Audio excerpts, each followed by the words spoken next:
सासू माँ को मरे हुए 5 महीने हो चुके थे और मेरे ससुर जी बहुत अकेले रहने लग गए थे। वह बहुत दुखी रहते थे और उनका किसी भी काम में मन नहीं लगता था। थोड़े दिनों बाद मैंने नोटिस किया कि वो मुझको अजीब तरह से देखते थे। मैं उनके इस व्यवहार से बहुत परेशान हो चुकी थी। फिर एक दिन मैंने सोचा, अगर मैं ही ससुर जी को खुश कर दूं, तो घर की बात घर में ही रहेगी और किसी को पता भी नहीं चलेगा। और इसीलिए मैंने एक दिन, हेलो दोस्तों, आज की इस रोमांचक कहानी में आप सबका स्वागत है। मेरा नाम शिखा है और मेरी उम्र 25 साल है। मैं एक शादीशुदा औरत हूँ।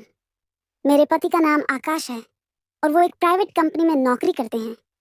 हमारी शादी को लगभग 3 साल हो गए हैं, लेकिन अभी तक हमारे कोई भी बच्चा नहीं हुआ है। हमारे परिवार में मैं, मेरे पति और मेरे सास ससुर रहते हैं। हम सब अपनी जिंदगी में बहुत खुश थे और सब एक दूसरे के साथ बहुत ही हंसी खुशी से रहते थे। पर अचानक हमारी खुशियों को किसी की बुरी नजर लग गई। दरअसल हुआ ये था कि मेरी सासू माँ का एक एक्सीडेंट में निधन हो गया, जिस वजह से हमारे पूरे घर में शोक की लहर छा गई थी। सासू माँ की मौत के बाद हम सभी अंदर से टूट चुके थे। हमारे ऊपर तो जैसे दुखों का पहाड़ ही टूट पड़ा था। सासू माँ की मौत के बाद मेरे ससुर जी बहुत ज्यादा दुखी रहने लगे थे। मैं जब भी मेरे ससुर जी को देखती थी तो वो अकेले में बैठे बैठे रो रहे होते थे और सासू माँ को याद कर रहे होते थे। मैं और मेरे पति ससुर जी की इस हालत को देखकर बहुत ज्यादा दुखी हो जाते थे। हम यही सोचते थे कि काश सासू माँ जिंदा होती तो ससुर जी की यह हालत नहीं होती। मैंने और आकाश ने उन्हें बहुत समझाया था कि आप ऐसे मत करो, आप घर के बड़े हो, अगर आप ही टूट जाओगे तो फिर हमारा क्या होगा। हमारे समझाने के कुछ वक्त बाद तक तो वह ठीक रहते थे, लेकिन अकेले में फिर वो वैसे ही हो जाते थे। इसी तरह 6 महीने बीत गए थे, लेकिन ससुर जी का अपनी पत्नी को भुला पाना बहुत ही मुश्किल लग रहा था। फिर कुछ समय के लिए हमने ससुर जी को हमारी कोलकाता वाली ननद के पास भेज दिया। डॉक्टर भी हमेशा से यही बताते हैं कि अगर हम घटनास्थल वाली जगह से दूर हो जाते हैं तो घटी हुई घटना कुछ पल के लिए हम भूल जाते हैं।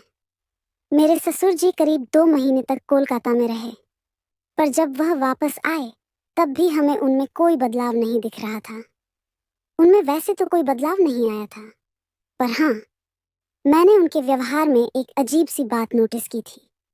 मैंने नोटिस किया था कि वह अक्सर मेरे शरीर को घूरते रहते थे या फिर कभी कभी मुझे छूने की भी कोशिश करते थे।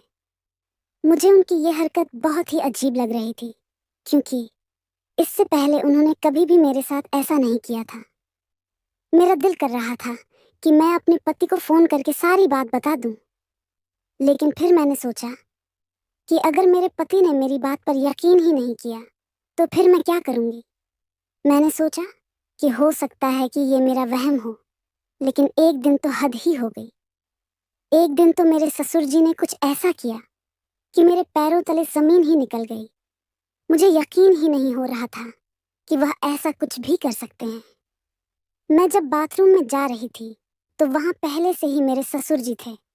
मैं थोड़ी देर के लिए वहीं खड़ी हो गई। मुझे लगा वह थोड़ी देर में बाहर आ ही जाएंगे, इसलिए मैं यहीं खड़ी हो जाती हूँ। पर यह क्या, अंदर से तो अजीब अजीब सी आवाजें आ रही थीं। मैं सोच रही थी कि ससुर जी इतना टाइम से बाथरूम के अंदर क्या कर रहे हैं। मैंने उन्हें बुलाने की भी कोशिश की, पर शायद उन्होंने सुना ही नहीं। फिर जब मुझे लगा कि वह कभी भी बाहर आ सकते हैं तो मैं अपने कमरे में आ गई। पहले तो मेरे मन में ख्याल आया कि यह सारा मामला अपने पति को बता दूं, लेकिन फिर से मेरे दिमाग में यही आया कि अगर वह मेरी बात पर भरोसा ही नहीं करेंगे तो फिर मैं क्या करूंगी। यही सोचकर मैं रात भर जागती रही और मुझे नींद ही नहीं आई। मैं अंदर से बहुत परेशान थी, क्योंकि इतने दिनों से जो कुछ भी हो रहा था वह बहुत ही अजीब था। मेरे पति ने मुझे प्यार करने के लिए कहा, लेकिन मैंने कहा आज मेरा मूड नहीं है, और इतना कहकर मैं उनकी तरफ पीठ करके सो गई। मेरी सारी रात जागते हुए ही निकल गई और दूसरे दिन मेरे पति को शहर से बाहर किसी काम के लिए जाना था। वह 5 दिनों के लिए एक मीटिंग में जाने वाले थे। मैंने उनका बैग लगाया और उनका टिफिन भी तैयार कर दिया। थोड़ी देर बाद मेरे पति अपने काम के लिए निकल गए। अब घर पर मैं और ससुर जी अकेले ही थे। मैं तो डर से कांप रही थी। मेरा तो एक एक पल सदियों जैसा गुजर रहा था। मैंने पूरे दिन घर का काम किया और सारा काम निपटा के अपने कमरे में आ गई। पिछली रात को मुझे नींद नहीं आने के कारण अब नींद ने अपना घेरा डालना शुरू कर दिया था। नींद के मारे मेरी आंखें अपने आप बंद हो रही थीं। दिन के 4 बज रहे थे। मुझे पता ही नहीं चला कि कब मेरी आंखें बंद हो गईं और मैं गहरी नींद में चली गई। मैं वैसे तो साड़ी ही पहनती हूँ, लेकिन कुछ दिनों से ज्यादा गर्मी होने के कारण मैं सलवार कमीज ही पहन रही थी।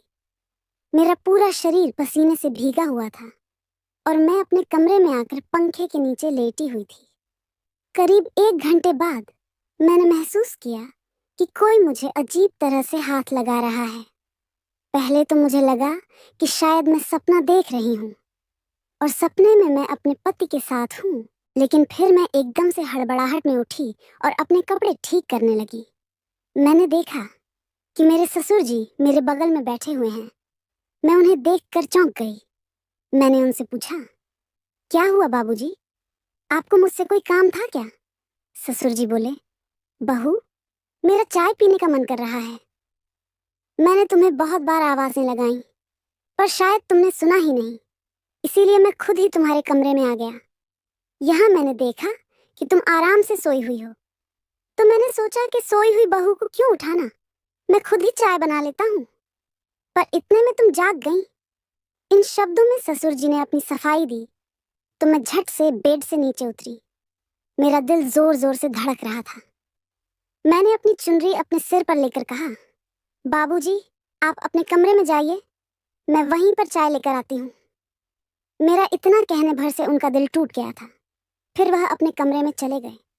करीब 15 मिनट बाद मैं उनके कमरे में 1 कप चाय लेकर गई। मैं उनके कमरे में गई तो मैंने अंदर जाकर देखा कि ससुर जी अपने कमरे में बैठकर रो रहे थे। मैंने पूछा, क्या हुआ बाबूजी? आप रो क्यों रहे हो? कोई दिक्कत है क्या? अगर आपकी तबीयत खराब हो तो मैं तुरंत डॉक्टर को फोन कर दूं। वो बोले, नहीं बहू, ऐसा कुछ नहीं है। बस आज मुझे तेरी सासू माँ की बहुत याद आ रही है। मुझे आज उसकी बहुत कमी खल रही है। जब से वो चली गई है तब से मुझे समझ ही नहीं आता है कि मैं किससे अपने मन की बात कहूँ। मैं भी एक इंसान हूँ और मेरी भी कुछ ख्वाहिशें हैं। मेरा भी दिल करता है कि मैं अपने दिल की सारी बातें किसी से कहूँ।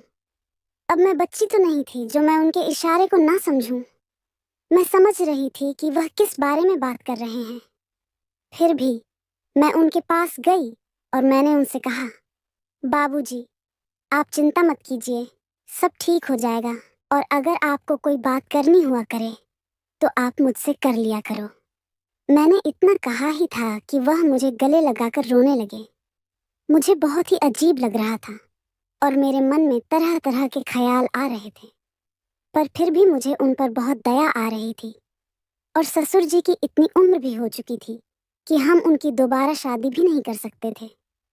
अगर हम उनकी दूसरी शादी कर भी देंगे तो हम किसी को मुंह दिखाने के लायक भी नहीं रहेंगे। हमें समाज से बर्खास्त कर दिया जाएगा। इससे तो बेहतर यही है कि घर पर ही इस समस्या का कोई हल निकाला जाए। एक बार तो मेरे मन में आया कि अगर मैं ही ससुर जी को खुश कर दूं तो किसी को पता भी नहीं चलेगा और घर की बात घर में ही रहेगी। मैंने दिल पर पत्थर रखकर उनका न्योता मन ही मन कबूल कर लिया था। फिर मैंने उन्हें नहाने को कहा और उनके कपड़े वगैरह निकाल कर उनको दे दिए। थोड़ी देर बाद वह नहाकर वापस आ गए। उन्होंने बनियान और नीचे टॉवल धोती की तरह लपेटा हुआ था। वह मुझे देखकर थोड़ा सा मुस्कुराए और मैं भी उनकी इस हरकत से हल्का सा मुस्कुरा पड़ी थी। फिर अगले दिन जब मैं सुबह की चाय देने उनके कमरे में गई तो मैंने देखा कि वह शायद तौलिए को लपेट कर ही सो गए थे। मैंने हल्के से दरवाजे को धक्का दिया तो दरवाजा पहले से ही खुला हुआ था और ससुर जी बनियान पहनकर सो रहे थे। उनकी इस हरकत से मुझे गुस्सा तो बहुत आया, लेकिन मैंने उनसे कुछ कहा नहीं और चाय देकर वापस किचन में आ गई। करीब 1 घंटे बाद वह किचन में आए और मुझसे बोले, बहू, जरा तेल गुनगुना करके मेरे कमरे में ले आओ, और मेरे सिर और बदन की मालिश कर दो। इस बार मुझे उनकी खराब नीयत पहले ही पता चल गई थी, पर मेरे पास कोई सबूत नहीं था। थोड़ी देर बाद मैं एक कटोरी में तेल गर्म करके उनके कमरे में ले गई और उन्हें बोला, बाबूजी, यह तेल लीजिए और आप खुद ही लगा लो। मुझे आज बहुत सारा काम करना है और बहुत सारे कपड़े भी धोने हैं। वो बोले, बहू, सिर पर तो मैं खुद ही लगा लूंगा, लेकिन पीठ पर मेरा हाथ नहीं पहुंचेगा, इसलिए पीठ की मालिश तुम ही कर दो। इतना बोलकर वह अपने बेड पर पीठ के बल लेट गए। मुझे आज सुबह से ही उन पर बहुत गुस्सा था, लेकिन मैं फिर भी उनकी पीठ की मालिश करने लगी। करीब 10 मिनट बाद उन्होंने साइड बदलते हुए कहा, बहू, तुम्हारे हाथों खराब हो ही गए हैं, तो थोड़ी पेट की भी मालिश कर दो। मैं ना चाहते हुए भी उनकी हर बात मानती जा रही थी और अपने दोनों हाथों से उनकी मालिश कर रही थी। मैं यही सोच रही थी कि काश आज सासू माँ जिंदा होती तो मुझे यह सब नहीं करना पड़ता। मेरा इन 6 दिनों में आकाश के बिना इतना बुरा हाल हो गया है, तो ससुर जी सासू माँ के बिना कैसे रहते होंगे। मैं इसी सोच में इतनी डूबी हुई थी और सब कुछ वहीं छोड़कर अंदर भाग आई थी। थोड़ी देर बाद ससुर जी भी मेरे कमरे में आ गए और बोले, क्या हुआ बहू, तुम सब कुछ छोड़कर यहाँ क्यों चली आई? क्या तुम्हें आकाश की याद आ रही है? क्या तुम्हारा उसके बिना दिल नहीं लग रहा है? तुम मुझे बताओ कि तुम्हें क्या परेशानी है। तुम्हें जिस चीज की भी कमी होगी वह मैं तुरंत पूरी कर दूंगा। मैं तुम्हें अपनी बेटी ही मानता हूँ और मैं तुमसे अपनी बेटियों की तरह ही प्यार करता हूँ। मैं ऐसा कभी नहीं चाहूंगा कि तुम किसी भी तरीके से दुखी रहो। आखिर तुम भी मेरी लाडली बेटी हो। मैं उनके पैरों में गिर गई। मैंने कहा, ससुर जी, मैंने आपको बहुत गलत समझा, मुझे माफ कर दीजिए। मैं इतने दिनों से यही सोच रही थी कि आप मुझ पर बुरी नजर रख रहे हो और इसीलिए मैं आपसे दूरी बना रही थी। पर अब मैं समझ पा रही हूँ कि जब आकाश को गए 5 दिन ही हुए हैं और मैं उसके बिना इतना परेशान हो चुकी हूँ, तो सासू माँ को मरे हुए तो बहुत समय हो चुका है। अगर मैंने आपका दिल दुखाया हो तो आप मुझे माफ कर दीजिए।